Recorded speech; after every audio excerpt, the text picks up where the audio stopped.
Bonjour tout le monde, aujourd'hui je suis de nouveau avec la docteure Anne Toulouse. Bonjour. Tu es médecin addictologue et tu travailles dans un XAPA. Oui. Qu'est-ce que c'est? Alors, XAPA, c'est un centre de soins, de prévention et d'accompagnement en addictologie. D'accord. Ça a été créé en 2008, c'est donc très récent. Mais avant ça, il y avait d'une part les centres d'alcoolologie et les centres de toxicomanie qui ont été réunis à cette période-là pour traiter l'addiction. Très bien. Donc les XAPA, il y en a sur toute la France, sont des services médico-sociaux qui normalement travaillent tous dans un esprit de pluridisciplinarité, en équipe avec les services sociaux, l'assistante sociale ou une CESF, un psychologue ou des psychologues et les médecins, infirmières pour le volet médical. Donc ces trois parties montrent bien que l'addiction c'est un phénomène médico-psychosocial, c'est-à-dire que ça a des impacts sur ces trois domaines et du coup il faut absolument travailler ensemble de façon très, très horizontale pour pouvoir faire un bilan de la situation de la personne qui vient consulter et de lui proposer les meilleurs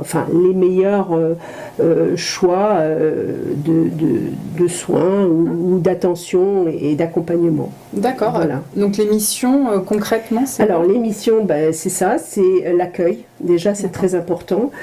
Pouvoir accueillir les gens et faire l'évaluation de leur situation et de leurs demandes. C'est-à-dire, chacun est différent. Donc, on évalue où ils en sont dans l'addiction, mais pas que, où ils en sont aussi dans leur vie, les difficultés qui sont les leurs à ce moment-là, que ce soit social, psychologique ou médical, ou les trois, ou peu importe. Donc, ça, c'est l'évaluation.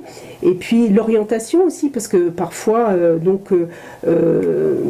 soit la personne est dans une bonne dans son bon endroit, soit peut-être qu'il faudrait plutôt aller voir un centre médico-psychologique. Donc on travaille ça.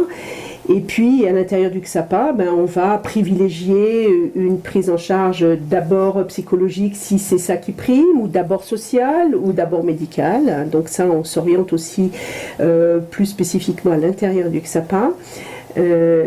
Voilà. Et puis, il y a toute la dimension prévention qui, normalement, doit être construite dans chaque établissement. Malheureusement, pour l'instant, les XAPA n'ont pas beaucoup les moyens de développer ce volet-là. C'est dommage, mais alors certains le font, les grosses équipes, voilà.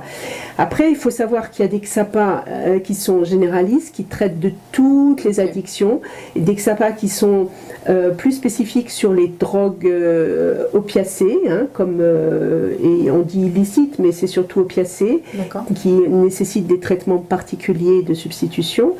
Et puis des XAPA qui sont plus spécialisés en alcoolologie et qui reçoivent principalement des personnes qui consomment de l'alcool, ou aussi d'autres choses comme le tabac ou le cannabis. D'accord, donc il peut y avoir des orientations entre XAPA. Absolument, voilà. Cette commune-là, ils seront plus spécialisés.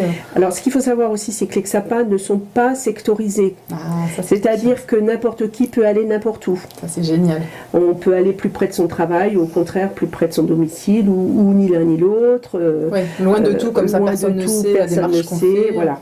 Donc, oui, parce qu'on a souvent peur, en tout cas les jeunes que j'accompagne ont peur d'être vus dans le XAPA de leur commune. Donc, bien sûr, il y a l'image, la réputation, et on comprend que l'addiction, on sait que ça ne renvoie pas toujours une bonne image de soi, donc ça se travaille aussi au XAPA.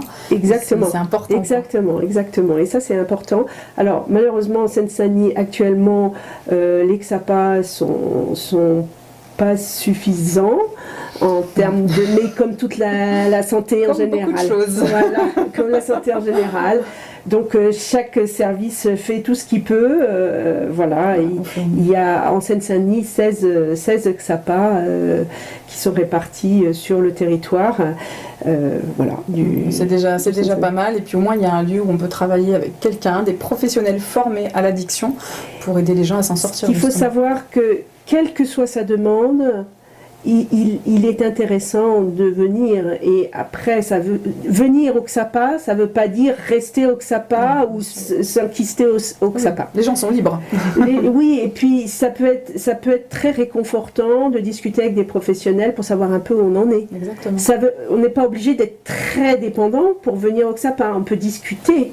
Hein, on peut petit point, une mise en lumière, un petit peu voir comment ça se passe. C'est pas parce qu'on vient au XAPA qu'on a une étiquette de dépendant. Oui, c'est bien. Et on peut venir aussi au XAPA quand on est l'entourage. Ça, c'est très important. Oui, parce que j'ai un copain, j'ai un ami qui me fait, j'ai mon compagnon, j'ai ma soeur, j'ai ma mère, voilà. C'est très dur, Donc, quand on a un souci, une inquiétude de ce type-là, on est tout à fait légitime à venir consulter. Dernier point, c'est que les consultations, qu'elles soient sociales, psychologiques ou médicales, sont gratuites. Oui. Il n'y a pas de prise en charge, pas besoin de papier, pas besoin de... On vous demandera ni carte vitale, ni rien du tout. Service public qui prend tout en charge. Voilà, c'est quelque chose qui est pris en charge par l'État, et ça c'est important, sans limitation de temps. Vous venez, et voilà. Sans parler de la confidentialité, bien évidemment. Ah bah la confidentialité est absolue, et c'est bien de me le dire, parce qu'en fait, on peut aussi prendre un pseudonyme. Anonymiser la personne. C'est génial. Donc voilà. Parfait. Merci beaucoup, Anne, pour cette présentation du XAPA. Merci. Merci à vous de nous avoir écoutés. On vous dit à très vite. Merci. Au revoir. Au revoir.